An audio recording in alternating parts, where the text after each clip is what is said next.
El problema de los cristianos no es si participamos o no en política, sino en cuál carro nos montamos. Si en el carro de la derecha, con todos sus defectos, o si en el carro de la izquierda, con sus propios defectos. Yo quiero sugerir que existen principios políticos que se derivan de los principios cristianos. Y voy a plantear cinco principios políticos del reino de los cielos, basados en la revelación de las sagradas escrituras. En primer lugar, un principio ampliamente documentado en la Biblia es el no hacer acepción de personas. Yo tengo 18 pasajes del Nuevo y del Antiguo Testamento que hablan de no hacer acepción de personas. Estos principios dicen que Dios no hace acepción de personas. Y Dios manda a la nación de Israel a no hacer acepción de personas. Y lo mismo encontramos en el Nuevo Testamento, el principio de no hacer acepción de personas en la iglesia. Yo pienso que esto, llevado al plano político, es la base de la democracia, o sea, una sociedad de iguales, donde no hay una clase especial, una realeza, una monarquía supuestamente de sangre azul, sino que todos tenemos los mismos derechos. O sea, cualquier privilegio tiene que derivarse de nuestras buenas acciones, y no porque pertenezco a esta familia, a esta raza, o porque soy del partido gobernante o de la familia de uno de los gobernantes, porque los cristianos debemos auspiciar no hacer acepción de personas en el país. Un segundo principio del reino de los cielos es el liderazgo colegiado. Eso desde el Antiguo Testamento encontramos ese principio de multitud de consejeros. En el libro de Proverbios se nos estimula a buscar la multitud de consejeros. Y también está el caso emblemático de Jetro, el suegro de Moisés, cuando lo ve enfrascado ahí, gobernando él solo a la nación. Él le dice: te vas a morir. Tienes que formar un equipo de gente a que tú delegues las tareas, aunque tú actúes como el supervisor. Y cuando llegamos al Evangelio, Jesucristo claramente dice: ustedes no pueden gobernarse entre ustedes en la iglesia como hacen los gobernantes del mundo, que se enseñorean. Y cuando llegamos al libro de los Hechos, ahí encontramos el equipo de los Hechos, el equipo de los apóstoles, modelando el liderazgo característico de la iglesia, que es el liderazgo colegiado. En Hechos 6, por ejemplo, cuando hay que elegir los primeros diáconos, ahí dice que los 12 convocaron a la multitud de los discípulos. Es una lección tremenda.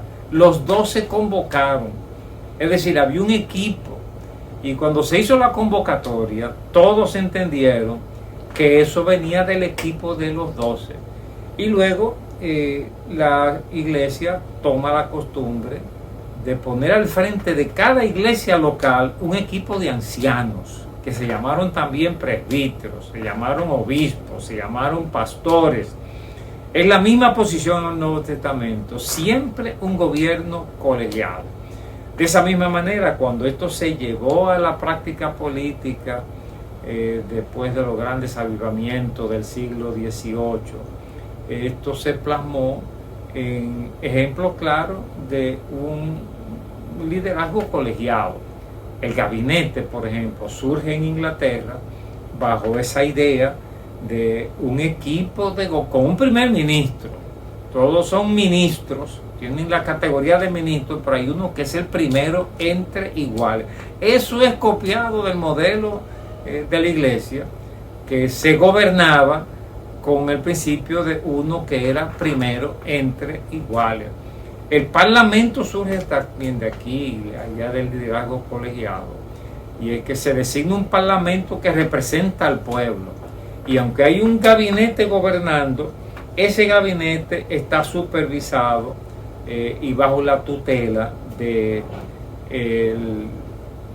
el parlamento que representa a todo el pueblo. En tercer lugar, consulta a las bases. O sea, si uno se basa en los principios del Nuevo Testamento, se consulta a las bases. Y en el libro de los Hechos aparece en el primer capítulo, cuando hay que escoger el sucesor de Judas, ahí Pedro convoca a la multitud de los discípulos presentes en ese momento, y por votación se escoge a Matías, pero no lo eligieron los apóstoles, el sucesor. O sea, Pedro no asumió ese poder de designar, sino que convocó. Y más adelante, como vimos, cuando hay que escoger a los diáconos, los 12 convocan a la multitud de los discípulos. Incluso más adelante, en el capítulo 15 de los Hechos, cuando se realiza ese llamado Concilio de Jerusalén, al final los apóstoles, los ancianos, con toda la iglesia toma la decisión. O sea que hay un principio de consultar a las bases. Eso llevó a Calvino en Ginebra, en Suiza, a proponer el referendo, el plebiscito. Eso viene de Suiza.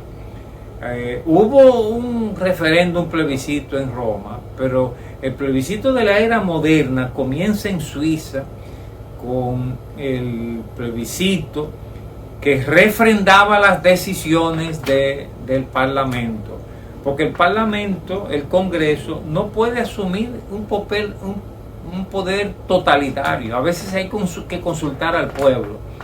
Si se va a decidir, por ejemplo, si alguien quiere proponer que se suprima la Navidad en un país cristiano, pues eso no lo debe tomar el Congreso, eso debe ir a un plebiscito. Lo mismo que cuando se decide sobre el aborto, este tema conflictivo, el matrimonio homosexual, esos temas deben ir a un plebiscito. Y lo que diga ese referendo o plebiscito, eso va a ser ley a partir de ese momento. En cuarto lugar, podemos aprender también de Moisés y de las Escrituras el principio de misericordia con el inmigrante. O sea, tengo aquí 28 pasajes de la ley de Moisés, donde Moisés reclama misericordia, buen trato al inmigrante.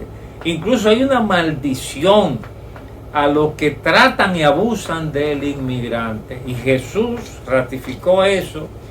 Cuando habló del juicio final, Jesús dijo que Él iba a premiar a aquellos que habían ayudado a los que tenían hambre, a los presos y a los forasteros, a los inmigrantes. Entonces, un principio del reino de los cielos es misericordia, solidaridad con el inmigrante que llega con todas sus necesidades a un país de mejores condiciones. Entonces, el cristiano, el que se basa en las Escrituras, debe postular misericordia con el inmigrante, sea lo que sea que eso signifique en cada circunstancia. Y finalmente, los cristianos debemos asumir el principio de compromiso con el bien común. Como dijo Jesucristo, haz a tu prójimo lo que tú quieres que te hagan a ti. Ama a tu prójimo como a ti mismo.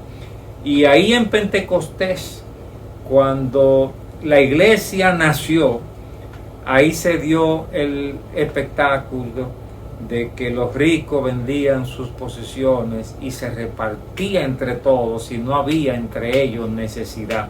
O sea, una comunidad para el bien común. De esa manera la iglesia debe auspiciar el bien común, conquistas sociales que favorezcan a la mayoría. Eso va a implicar una forma de socialismo, no de derecha como Hitler, ni de izquierda como se ensayó en la Unión Soviética, sino quizás un socialismo de centro, como se logró hasta nuestros días en el modelo europeo, que tienen un sistema con protección desde la cuna hasta la tumba, educación y salud para toda la población, es bajo una democracia que es lo más avanzado que se ha logrado en toda la historia de la humanidad. Y eso se logró por influencia de los principios de la Biblia. De modo que estoy proponiendo 5 principios políticos del reino de los cielos y que los cristianos deberíamos apoyar. Primero, un país donde no se haga acepción de personas. Segundo, un país con estructura basada en el liderazgo colegiado y no en el caciquismo. Número 3, consulta a las bases. Que haya un referendo, como dice nuestra Constitución, pero no se cumple, que las decisiones que impliquen cuestión de valores o tradiciones deben ser llevados a referendo para que el pueblo decida qué es lo que va y qué es lo que no va. En cuarto lugar, misericordia con el inmigrante. Eso no implica violar la ley. Eso bajo el imperio de la ley, una actitud de misericordia con ese que viene a nuestro país porque en el suyo no encontraba las mínimas condiciones para su supervivencia. De la misma manera, dice la Escritura, yo tengo 28 pasajes, casi 30 pasajes de la Biblia, inspirándonos para esa actitud de misericordia con el inmigrante. Misericordia que deben tener allá en los países, en Estados Unidos y Europa, con los inmigrantes. Misericordia bajo las reglas establecidas y misericordia que también debemos tener nosotros con el inmigrante que nos llegue. Finalmente, los cristianos deben estar comprometidos con el bien común. Una sociedad de conquistas sociales para los más necesitados, para los pobres, para los obreros, que tengan acceso a medicina y educación de buena calidad dentro de un sistema de libertades democráticas. Esos son 5 principios políticos del reino de los cielos.